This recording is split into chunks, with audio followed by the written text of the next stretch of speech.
Tell me his name again. Thanos. We got one advantage.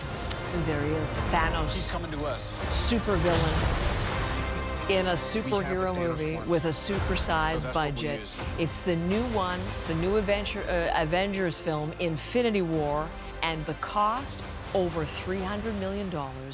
It took years of development, but as the most lucrative movie franchise ever comes to an end, that's what it takes to bring it all to a satisfying conclusion. Eli's here. There's just a little tear in his eye. You know, a lot of emotions welling up. It's been a while. What are you wearing?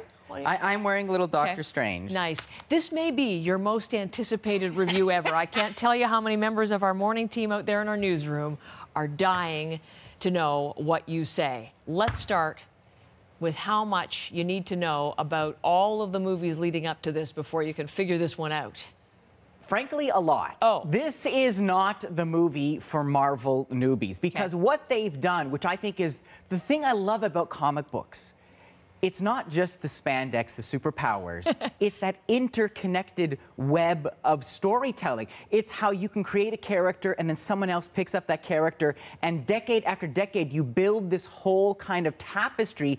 Marvel has done that. This is a culmination of a tale they started telling when Obama was moving into the White House. So there is a lot of things happening here. And so let me, say, if you haven't seen Captain America Civil War, if you missed out on Black Panther, if you didn't see the movie where Thor went to space, you have some homework to do. So here's where we are. Iron Man, Captain America, they've been sulking. Thor's still stuck in space. Meanwhile, the biggest of the bad guys, Thanos, has been collecting something called Infinity Stones. He has a special power glove to put them in. When he completes the set, Thanos will control, well, basically everything. Here is Shellhead with the breakdown. Take a look.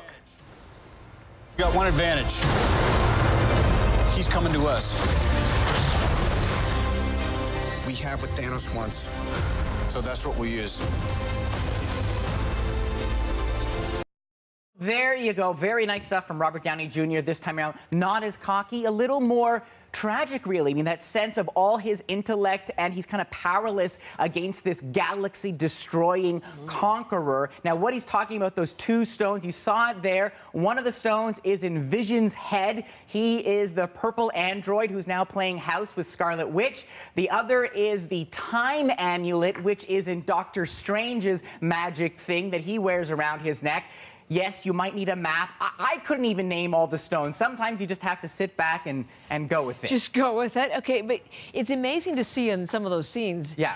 Everyone together. I mean, they've kind of done their own thing, individual movies. All of the superheroes working together, how do they gel as this massive super ensemble cast? Now, see, here is what I find fascinating. As a comic book reader, I would love to get the crossover. X-Men versus Avengers, all those heroes on one page. But what works on a splash page doesn't always work on the screen. Sometimes, too many smart Alex in one room, they kind of cancel each other out. Let's, for example, take a look at when Star-Lord meets up with Iron Man. Let's talk about this plan of yours. I think it's good, except it sucks. So let me do the plan, and that way it might be really good. Wow. Wow, indeed. So sometimes, the rhythm can be a little off. It can get a little lumpy, but I will tell you one thing that works, that soars, the new kid. Take a look. I'm Peter, by the way. Doctor Strange. Oh, you're using your made-up names. Then I am Spider-Man.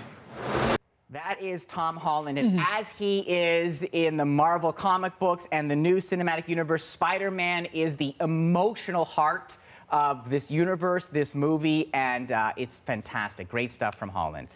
What about the new villain, this Thanos character? What did you think of him? What I really like about this is that they actually really lean into this character and they give us more. He's not just a capital B bad guy just cackling in the background, voiced by Josh Brolin, but they actually give him a little more of his backstory, and especially his relationship with his daughter, Gamora, played by Zoe Saldana. Let's take a little more look at Thanos. If he gets all the Infinity Stones. The end is near.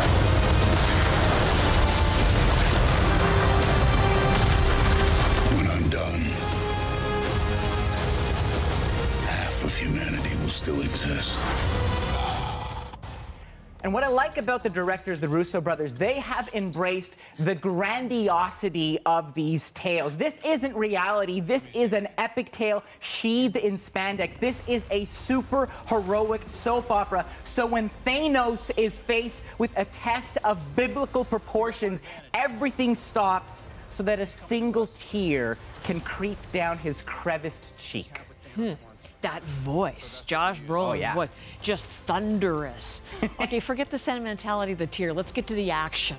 Let's get to the action. Did you like it? I did. The action is intense, almost overwhelming. It is also improved. Sometimes with the earlier films, like the Avengers films, it's the good guys versus a faceless horde. The good news here is Thanos has brought along his own group, kind of like the anti-Avengers. They call them the Black Order, so that makes some of these battles a little more personal. And so the action rises to a ludicrous climax, but I will admit, after the plasma blasts have faded from my eyes, Heather, there is a feeling of frustration.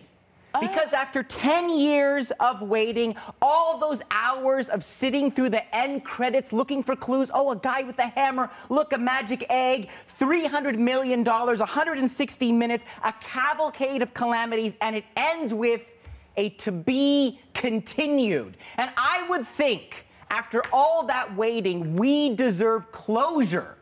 I want a little satisfaction, but I'm trapped in the Marvel web, and I have to wait for another year. And so I'm deducting half a star and giving this 4.5 out of 5. Oh, it would have been perfect otherwise? Well, we can't miss that. Eli, love it. Thank you very much. Eli, setting us up for the weekend as always. Thanks.